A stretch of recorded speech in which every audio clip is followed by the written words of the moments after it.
Sveicināti 1. decembra vakarā. Vakar par šīs nemierīgās un notikumiem bagātās dienas jaunumiem jums stāstīs Ilze Dobele un Andris Auzāns. Vispirms ieskats tajā, ko šovakar redzēsit.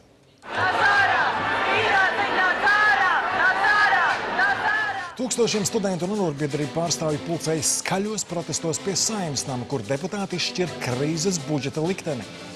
Rīgas domnieki atņem pabalstu rīdznieku ģimenēm, kuru bērniem nav vietas bērndārzos.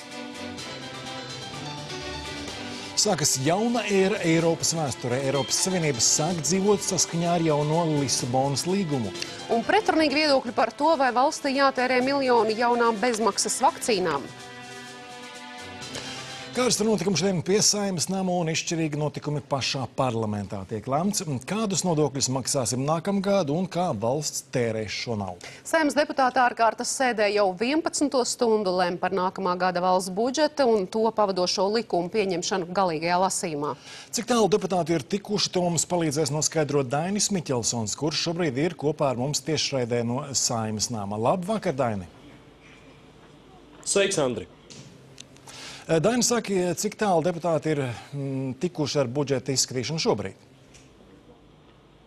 Līdz šim brīdim Saeima jau ir pieņēmusi visus 74 nākamā gada budžeta pavadošos likumprojektus un tā skaitā atbalstījusi iedzīvotāju ienākumu nodokļa palielināšanu, mājokļu nodokļu ieviešanu, kapitāla pieauguma nodokli, nodokļu palielināšanu dabasgāzei, cigaretēm un vīnam, arī ikgadējā transporta līdzekļu nodevas palielināšana ir atbalstīta un ir pieņemta arī tā dēvētā vienotā atalgojuma sistēma. Un piebildīšu vien, ka Saeimas debats visas dienas garumā ir noritējušas mierīgi. Nākamā gada valsts budžeta izskatīšana galīgajā lasījumā Saeimā šodien norit mierīgi. Debatēs piedalās praktiski tikai opozīcijas deputāti, bet diskutēts tiek par visdažādākajiem jautājumiem. Iemesls tam budžeta paketē ir neredzēt liels likumu skaits – 75. Vienu no pirmajām diskusijām izraisīja plānotie pensiju un pabalstu ierobežojumi. Mēs grausim visu sociālo apdrošināšanas sistēmu.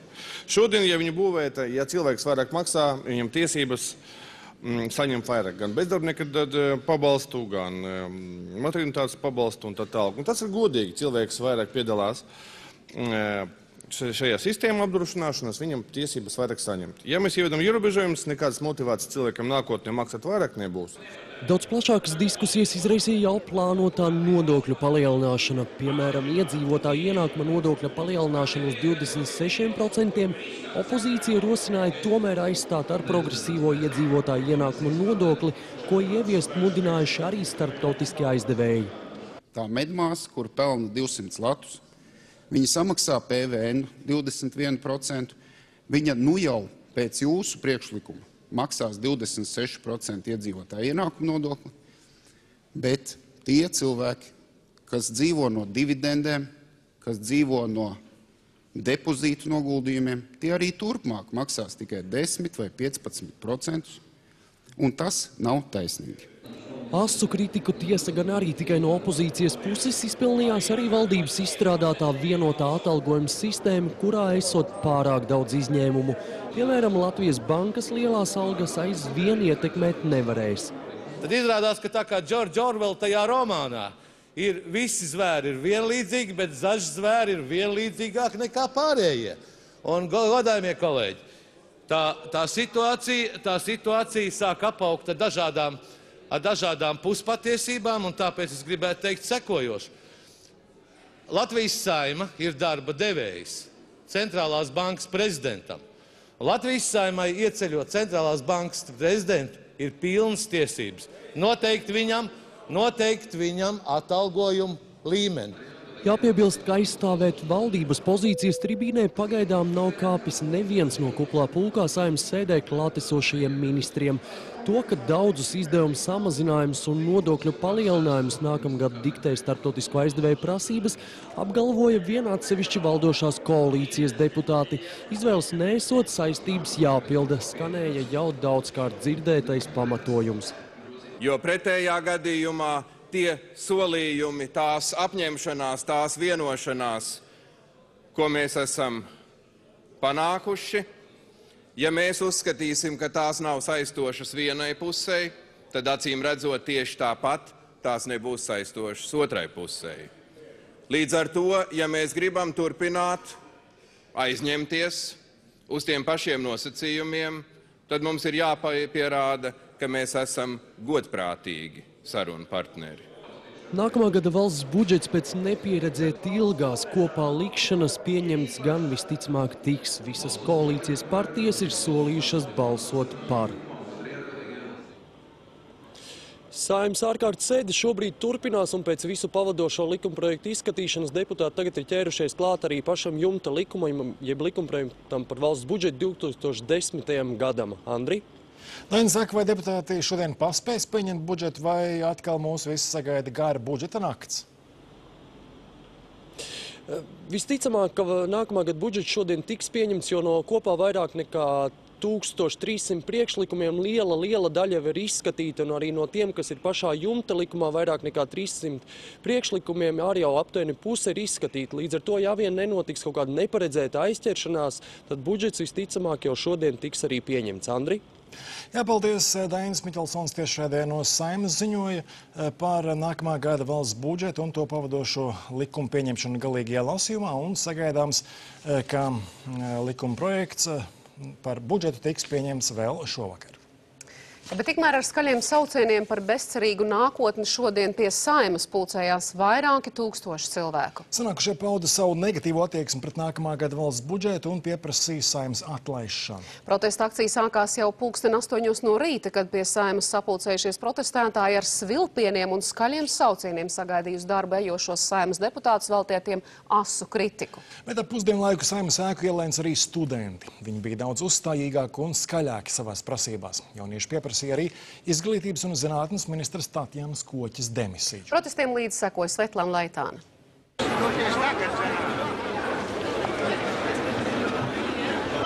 Saeimas deputātiem šodien darba diena iesākusies neierasti. Jau no 8 rītā pie parlamenta ēkas viņu skaidiet neapmierināta tauta. Ar nosodošām ovācijām protesta dalībnieki pavadīja uz sēdi deputātus un arī ministrus. Piketētāji aicināja tautas kalpus apliecināt, ka viņiem ir sirdsapziņa un pieprasīja cīnīties par iedzīvotājiem. Vai nav jātiesā Godmanis, Slakteris, Kalvītis? Viņiem vispār ir jāsēž sen cietumā, jo viņi noved šo valsti šādām stāvoklim. Jā, tieši tā. Melot mazāk vajag, ok? Ej un nobalso tā, lai mēs redzam, ka tev ir sirdsapziņa un notievē. Savu neapmierinātību šodien pauda arī studenti. Nu, ko vēl var atņemt? Atņem jau tā jau vispārējo, vēl arī atņems man zinātnes, nē, paldies. Viņu galvenā sāpe – finansējuma samazinājums izglītībai. Tāpēc vairāki tūkstoši pulcējās pretī ministru kabineta ēkai, lai piedalītos kopīgā protesta gājienā līdz pat Saeimai. Kādu attieksmi viņi tur pauž? Mēs esam cilvēki. Ko jūs vēlaties panākt ar šo gājienu? Protams, ka mēs neko nepanāksim, jo mūs jau pilnīgi neviens neņem vērā. Mēs iespļaut sejā visiem politiķiem, tādiem kā Kalvītis, tādiem kā Šleseris, tādiem kā Šķēli. Jo tie ir mūsu valsts noveduši līdz situācijai, ka tautai jānāk ielās. Man ir 3 bērni studenti. 3 bērni šobrīd studē, un es jūtu ar katru brīdi, ka tā situācija arvien pasliktinās, un tad tiek noņemtas budžeta vietas, tad tiek, teiksim, atteikti kredīti. Tad es vienkārši nezinu, kas nākotnē sagaida. Mums nav vienalga, kas notiek ar Latvijas valsti, ar kultūru un ar izglītību. Mums nav vienalga. Lai arī mēs šobrīd varbūt neredzam vairs īsti gaismu tuneļa galā. Kolonnā pa 4, jā, pa 6. Uzkavējušies neilgu brīdi pie ministru kabineta ēkas, protesta dalībnieki uzsāka savas gaitas. Taisnām cieta! Studentu lieta! Taisnām cieta! Studentu lieta! Ar dažādiem saukļiem protesta gājienā piedalās ne tikai studenti, bet arī pasniedzēji no augstskolām un arī vienkārši cilvēki no malas. Protesta dalībniekiem nav ticības, ka kaut kas mainīsies pēc šī piketa, tāpēc viņi ir gatavi savu attieksmi paust vēl un vēl, rīkot vēl šādus gājienus. Dar ko var, studentiem ir jāuzvar! Rīta protesta akcija bija samērā mierīga, taču daudz plašāku un ar skaļākiem saucieniem tā izvērtās vēlāk, kad Saeimas pagalmu okupēja studenti un to atbalstītāji. Sanākušie aicināja Tatjanas Koķes demisiju un nolika sēru vainagu pie Saeimas durvīm. Izdodies, Koķi! Izdodies, Koķi! Demisiju! Demisiju! Pēc skaļiem saucieniem miesargu pulka pavadībā iznāca arī pati Koķa, taču uzrunu tā arī neteica. Kopā ar Saeimas priekšsēdētāju viņa pienāca pie arotbiedrību pārstāvjiem un aicināja tos uz sarunu Saeimas mājām. Vēlāk Koķa žurnālistiem pavēstīja, ka jautājums par viņas demisiju nav jārisina uz ielas, un ja kādiem ir pretenzijas, lai iesniedz tās rakstveidā. Droši vien, ka pēc 2000 studenti ir ļoti grūti pateikt to, ko students vēlas dzirdēt. Tāpēc es dodu priekšroku individuālām sarunām grupās, bet nevis sarunās pūlī. Kopumā protesta akcijā piedalījās aptuveni 5000 cilvēku. Pikets noritējis bez starpgadījumiem. Svetlāna Leitāna, Aivars Baltmanis, Uldis Vejs, LNT. Pusi Latvijas iedzīvotāji nezina, kā viņus ietekmēs izmaiņas nodokļos, kuras šodien atbalstīs Saeima. Tā secināts Svetbanka veiktajā pētījumā. Šī banka ir aprēķinājusi, cik lielu robu ģimenes budžetā iecirtīs nodokļu palielināšana. Kā parlaments šīs dienas lēmumu ietekmēs mūsu dzīvi jau pēc mēneša, kad stāsies spēkā nākamā gada valsts budžeta, stāsta Gatis Suhaveckis. Viņš šobrīd arī mums pievienojas tiešraidē. Labvakar, Gati! Labvakar, Ilze. Svetbanka aprēķini liecina, ka nodokļu palielināšana ģimenes ienākums nākamgad samazinās sākot no dažiem latiem mēnesī līdz pat vairāk nekā 100 latiem ik mēnesi. Piemēram, ģimene ar vienu bērnu, kurā abi vecāki pēc nodokļu samaksas saņem vidēju algu ap 350 latiem katrs, jeb kopā nepilnus 700 latus, jauno nodokļu dēļ mēnesī saņems par gandrīz 22 latiem mazāk nekā šobrīd. Turklāt, ja šādai ģimenei pieder neliels dzīvoklis Rīgas mikrorajonā un ekonomiskās klases auto, šīs ģimenes budžets vēl kopumā gadā papildus samazināsies par 35 latiem. Līdz ar to ģimenes ikmēneša maksa kļūs par 4%, tad maciņš kļūs par 4% plānāks nekā tagad. Otrs piemērs ir par turīgāku ģimeni, kurā arī ir viens bērns, bet abi vecāki kopā mēnesī pēc nodokļu samaksas saņem 2015 latus. Šādas ģimenes ikmēneša ienākumi nākamgad samazināsies par 73 latiem.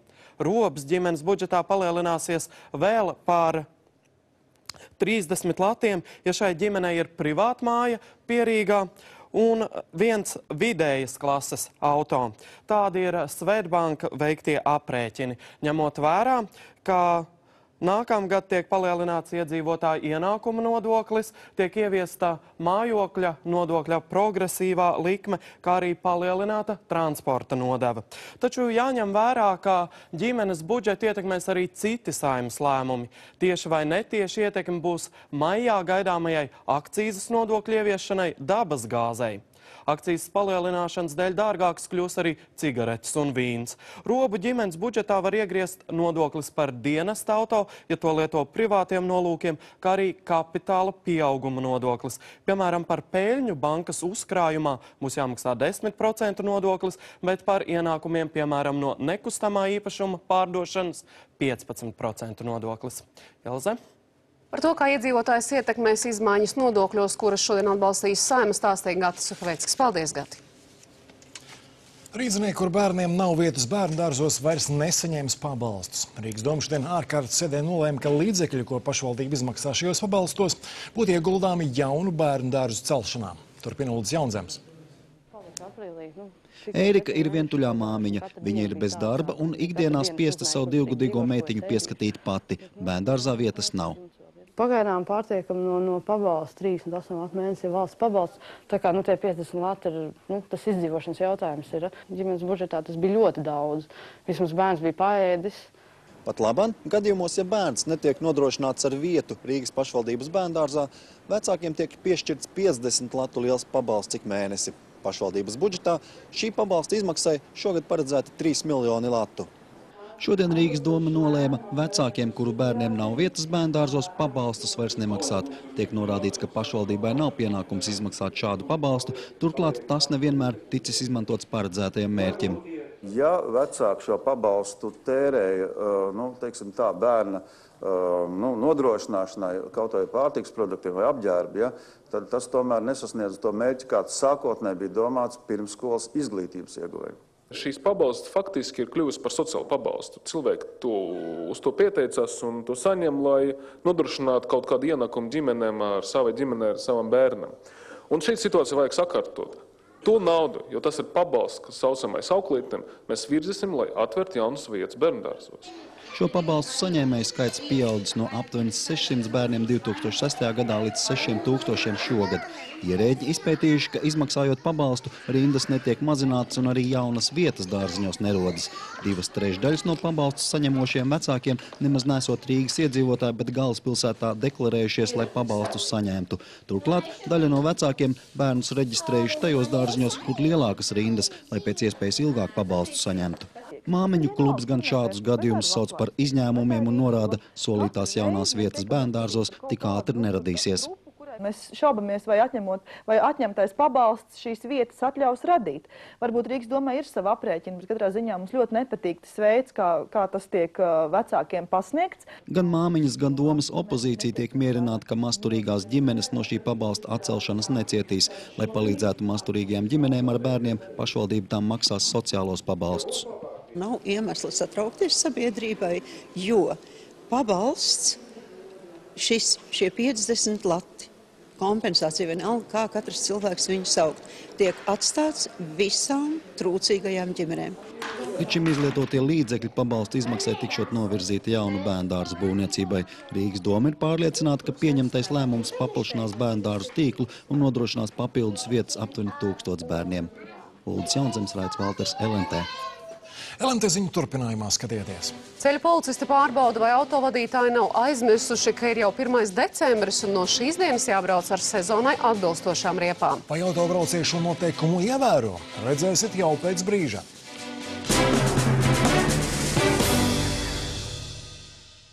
Krievijas prezidents Dmitrijs Medvedevs Maskavā notiekošajā vispasaules tautiešu kongresā paziņojis, ka Krievijas valdība izskata iespējas radīt mehānismu ārzemēs dzīvojošo tautiešu tiesību un interešu aizstāvēšanas atbalstīšanai. Pēc Krievijas prezidenta teiktā, ik viens lēmums, kas ir pretrunā ar starptautiskajām normām, nedrīkst palikt neievērots. Tāpēc Medvedevs aicinājis tautiešu nevalstiskās organizācijas nekavējoties reaģēt uz krievlodīgo tiesību pārkāpumiem ārvalstīs, solot kvalificētu palīdzību.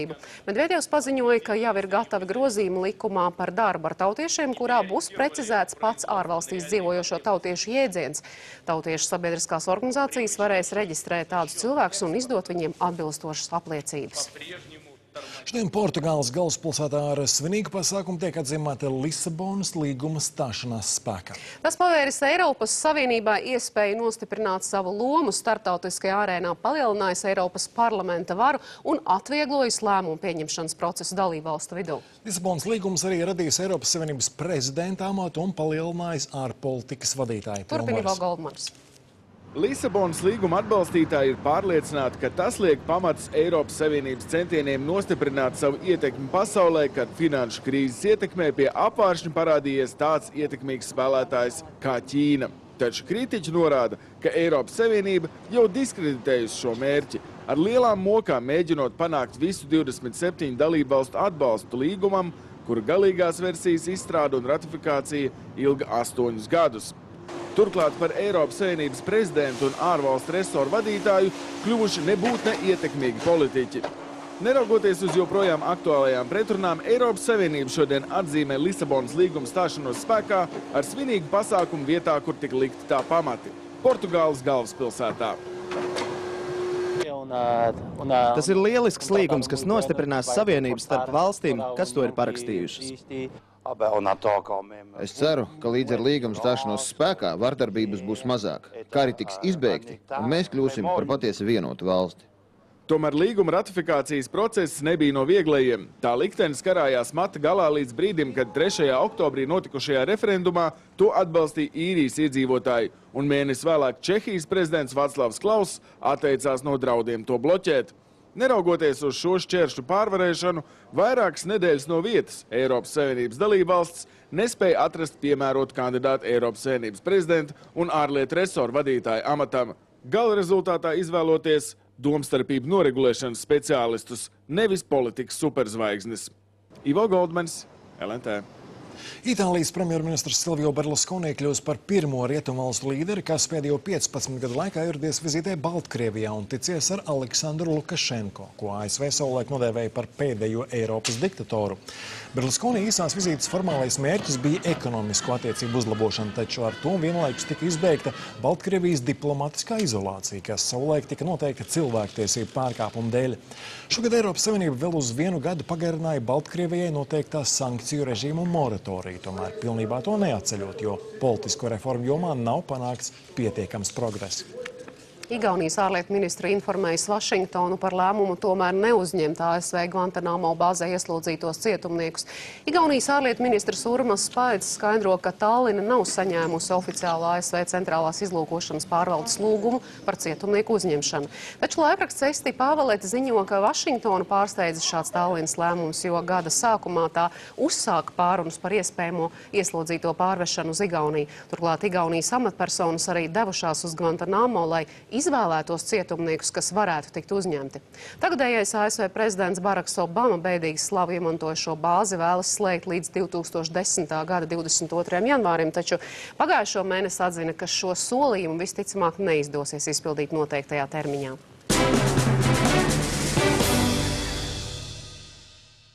Ieviest vai neieviest Latvijā jaunas bezmaksas vakcīnas? Jautājums par to, vai šobrīd, kad veselības aprūpes sistēma eksistē izdzīvošanas režīmā, valstī nākamgad par vairāk nekā 4,5 miljoniem būtu jāievieš jaunas bezmaksas vakcīnas pret pneimakoku infekciju un dzemdes kaklavēzi, izraisīs visai skaļas diskusijas mediķu vidū. Vairāk stāsta Edgars Eihmanis.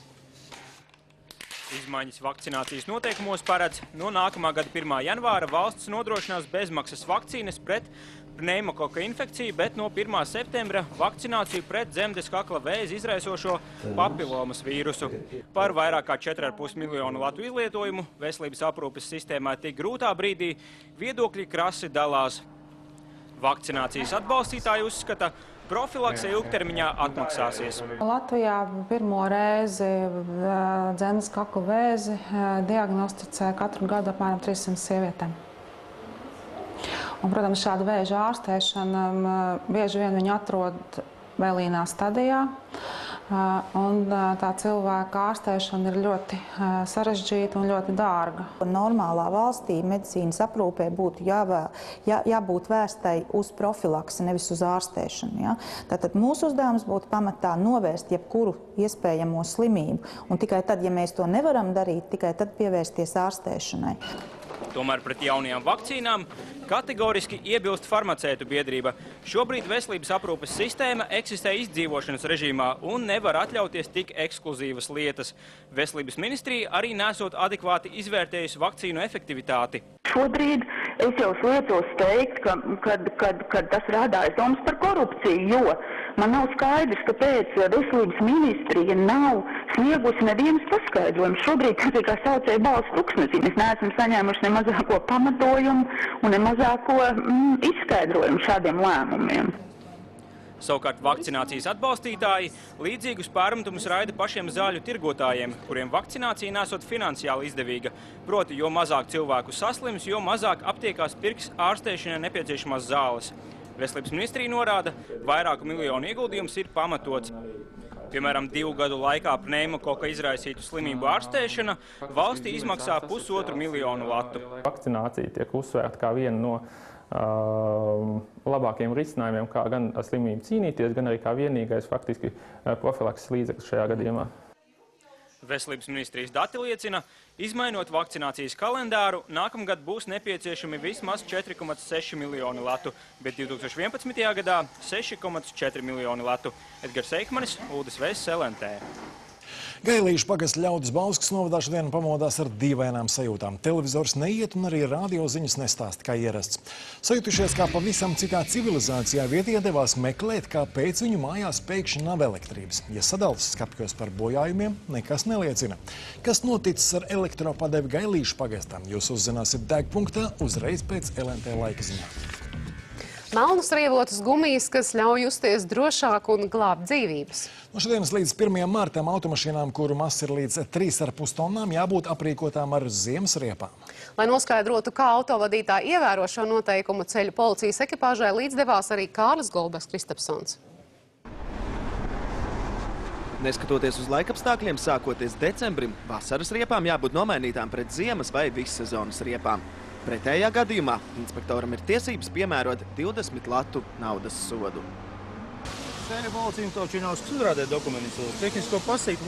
Izvairoties no soda, daļa autovadītāji balansē uz atļautā robežas. Viņi brauc ar noteikumiem it kā atbilstošām, taču bīstami nodilušām riepām. Es ar tādām riepām ziemā nebrauktu. Ļoti slikti protektori. Nu, ja ziema būs tāda kārtīga, braukšu vienkārši uzmanīgāk.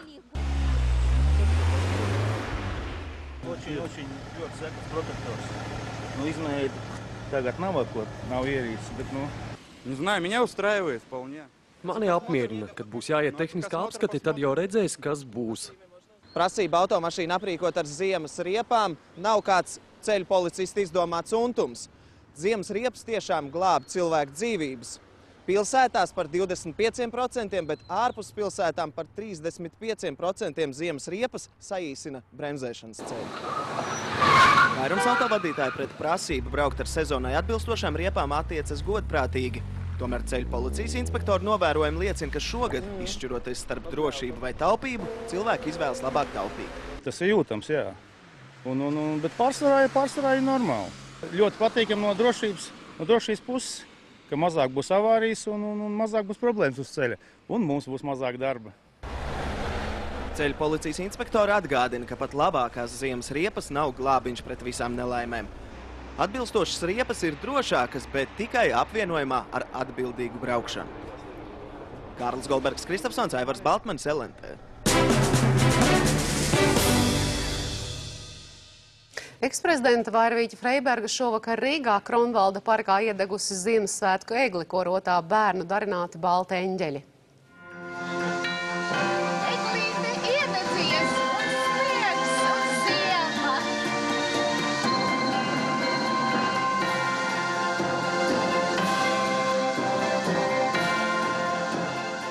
Valsts prezidenta ir labdarības akcijas nāc līdzās Ziemassvētkos patronese Vairvīķa Freiberga vecākiem un bērniem vēlēs sirdsmieru un mīlestību. Labvēlējums saņēma arī pati eksprezidenta, jo šodien Vairvīķa Freiberga svin savu dzimšanas dienu. Redziet, cik jauki ir dāvanas saņēma tādā dienā. Paldies. Jā, pievienojamies arī mēs prezidentes sveicēju pulkam un jāsaka, ka pie patiesie svētku pasākumu tie tomēr laikam vēl gaidām mēneša beigās tomēr kādu tādu savu pasākumu un laikam ir iecerējuši kādas vācu futbola kluba līdzjutēju grupa, jo Vācijas vēstniecība Rīgā ziņo, ka Rīgā ieradīsies aptuveni 600 līdzjutēju un daļa no tiem nebūt nav miermīlīgi noskaņot. Labvakar, Jānis. Labvakar, jā, kamēr Ventspils futbolisti un visticamāk arī Rīgas policija gatavojas ceturtdien paredzētajai spēlē pret Berlīnas klubu Eiropā nosauca gada labākais futbolists, bet šovakar Eiropas basketbola turnīros piedalās 2 Latvijas klubi, vairāk par visu sportziņās. Bet vai laika apstākļi būs iepriekš pieminētajai futbola spēlei piemērot, lai stāst Māris Grigelis? Sveiks, Māri! Sveiks! Sveicināti, kolēģi, un labvakar, skatītāji! Šodienu raksturot varētu tieši šādi, kā bildē ir atspoguļojis Andris Auslands. Paldies par iesūtīto bildi. Pelēks un apmācies arī saglabāsies turpmākajā dienā. Tiesa gan tie laika apstākļi nedaudz uzlabosies, sākot ar ceturtdienu. Ja? Tieši šajā dienā paliks arvien vēsāks un naktī pat -2, -3 grādi. Par to plašāk jau pēc maz brīža laikziņās, kolēģi. Jā, bet vēl šovakar LNT skatieties Rozamundas Pilčers romānu ekranizē Mīls, paisums un bēgums. Pēc tam Zelta globusa godalgoto seriālu Mākslīgais skaistums. Jā, bet Saeimas ārkārtas sēde šobrīd vēl turpinās, kurā deputāti izskata nākamā gada budžeta projektu. Kā budžeta pieņemšanas gaitu vērtēja valdības vadītājs Valdis Dombrovskis, to redzēsiet jau rīt no rīta LNT raidījumā 900 sekundes. Jā, bet mēs no savas puses varam teikt paldies, ka skatījāties. Uz tikšanos!